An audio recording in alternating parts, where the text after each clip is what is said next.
ನಮಸ್ಕಾರ ಎಲ್ಲರಿಗೂ welcome back to Kalavati's kitchen. ಇವತ್ತಿನ recipe restaurant style chole masala. ಈ ಒಂದು ಛೋಲೆ ಮಸಾಲ ಯಾವ ಚಿಕನ್ ಅಥವಾ ಮಟನ್ ರೆಸಿಪಿಗೂ ಕಡಿಮೆ ಇರಂಗಿಲ್ಲ ನೋಡ್ರಿ. ಇಲ್ಲಿಗೆ ನಾವಿಲ್ಲಿ ಸ್ಟವ್ ಆನ್ ಮಾಡ್ಕೊಂಡು ಒಂದು ಕುಕ್ಕರ್ ಇಟ್ಕೊಂಡಿವ್ರಿ. ಅದಕ್ಕೆ ಈ ಕಡ್ಲಿಕಾಳನ್ನ ಹಿಂಗೆ ಬೇಯಿಸ್ಕೊಳತ್ತೀವಿ ನೋಡ್ರಿ. ಹಿಂಗೆ ಒಂದು ಸಣ್ಣ ಕಾಟನ್ ಬಟ್ಟೆ ತೊಗೊಂಡಿವ್ರಿ. 1 ಟೇಬಲ್ ಸ್ಪೂನ್ ಚಾದ ಪುಡಿಗೆ 2 ಲವಂಗ ಹಾಕೊಂಡಿವ್ರಿ. 1 ಇಂಚು ಚಕ್ಕೆ ಹಾಕ್ಕೊಂಡು ಹಿಂಗೆ ಕಟ್ಕೊಂಡು ಹಾಕೊಂಡಿವಿ ನೋಡ್ರಿ.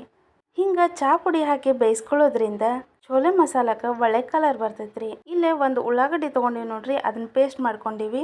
ಆದ ನಂತರ 2 ಟೊಮ್ಯಾಟೊ ತೊಗೊಂಡು ಪ್ಯೂರಿ ಮಾಡ್ಕೊಂಡಿವ್ರಿ. ಇದಾದ ನಂತರ ಜಾರಿಗೆ ಸ್ವಲ್ಪ ಕೊತ್ತಂಬರಿ, ಒಣ ಕೊಬ್ಬರಿ, ಹಸಿ ಶುಂಠಿ ಮತ್ತು ಸ್ವಲ್ಪ ಬೆಳ್ಳುಳ್ಳಿ ಹಾಕೊಂಡಿವ್ರಿ. ಸ್ವಲ್ಪ ಚಕ್ಕೆ ಹಾಕೊಂಡಿವಿ, 2 ಏಲಕ್ಕಿ ಹಾಕೊಂಡಿವ್ರಿ. ಈಗ ಇದನ್ನ ಮಿಕ್ಸಿ ಮಾಡ್ಕೋಬೇಕ್ರಿ.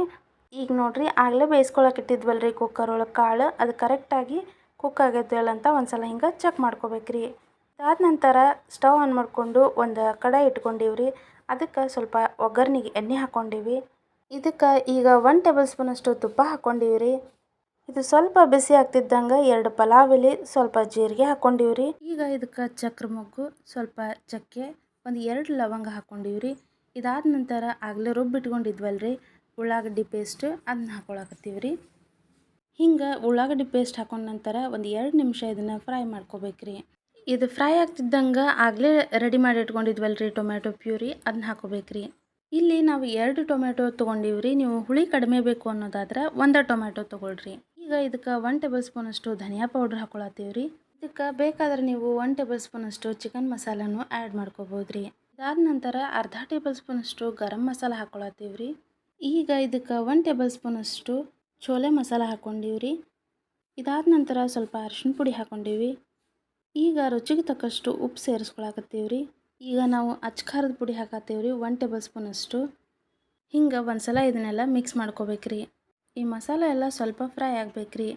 ಈಗ ನಾವು ಆಲ್ರೆಡಿ ರೆಡಿ ಮಾಡಿ ಇಟ್ಕೊಂಡಿದ್ವಲ್ರಿ ಮಿಕ್ಸಿಗೆ ಹಾಕಿ, ಆ ಮಸಾಲೆ ಎಲ್ಲ ಇದಕ್ಕೆ ಹಾಕ್ಕೋಬೇಕ್ರಿ. ಈಗ ಈ ಮಸಾಲೆನೂ ಅಷ್ಟೇ ರೀ ಒಂದು 2 ನಿಮಿಷ ಫ್ರೈ ಮಾಡ್ಕೋಬೇಕ್ರಿ. ಈ ಮಸಾಲೆನ ಹಿಂಗೆ ಕೈ ಬಿಡಲಾರ್ದ ಒಂದು 2 ನಿಮಿಷ ಮಿಕ್ಸ್ ಮಾಡಿಕೊಂಡು ಈಗ 1 ಟೇಬಲ್ ಸ್ಪೂನಷ್ಟು ಅಚ್ಚ ಖಾರದ ಪುಡಿನ ಹಾಕ್ಕೊಂಡಿವ್ರಿ. ನಾವು ಇಲ್ಲಿ ಖಾರ ಸ್ವಲ್ಪ ಕಡಿಮೆ ಅಂತ ಅನಿಸಿದ್ದಕ್ಕೆ ಹಾಕ್ಕೊಂಡಿವ್ರಿ. ನೀವು ನಿಮಗೆ ಎಷ್ಟು ಖಾರ ಬೇಕು ಅನ್ನೋದನ್ನು ಟೇಸ್ಟ್ ನೋಡಿ ಹಾಕ್ಕೊಳ್ರಿ.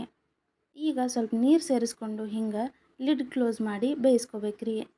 ಈಗ ಒಂದು 2 ರಿಂದ 3 ನಿಮಿಷ ಈ ಮಸಾಲೆನ ಕುದಿಸ್ಕೊಂಡ ನಂತರ ಹಿಂಗೆ ಎಣ್ಣೆ ಬಿಟ್ಕೊಳ್ಳುತ್ತೆ ನೋಡ್ರಿ.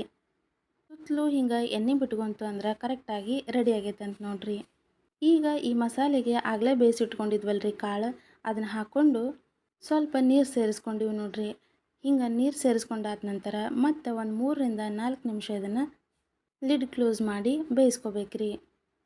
ನೋಡೋದಿರಲ್ರಿ ಎಷ್ಟು ಕರೆಕ್ಟಾಗಿ ಕುಕ್ ಆಗೈತಿ ಅಂತಂದು. ಈ ಒಂದು ಛೋಲೆ ಮಸಾಲಾನ ನೀವು ಪೂರಿ ಜೊತೆ, ಚಪಾತಿ ಜೊತೆ ಅಥವಾ ರೊಟ್ಟಿ ಜೊತೆ, ಅನ್ನದ ಜೊತೆ ಎಲ್ಲದ್ರ ಜೊತೆನೂ ತಿನ್ಬೋದ್ರಿ. ನಿಮಗೆ ಈ ರೆಸಿಪಿ ಇಷ್ಟ ಆಗಿದ್ರೆ ವಿಡಿಯೋನ ಲೈಕ್ ಮಾಡಿರಿ, ಶೇರ್ ಮಾಡಿರಿ, ಯೂಟ್ಯೂಬ್ ಚಾನಲ್ನ ಸಬ್ಸ್ಕ್ರೈಬ್ ಮಾಡಿಕೊಂಡು ಸಪೋರ್ಟ್ ಮಾಡಿರಿ. ಈ ಒಂದು ರೆಸಿಪಿ ಮನೆಯೊಳಗೆ ಟ್ರೈ ಮಾಡಿ ರುಚಿ ಹೆಂಗಿತ್ತು ಅನ್ನೋದನ್ನು ಕಾಮೆಂಟ್ ಮಾಡಿ ತಿಳಿಸ್ರಿ.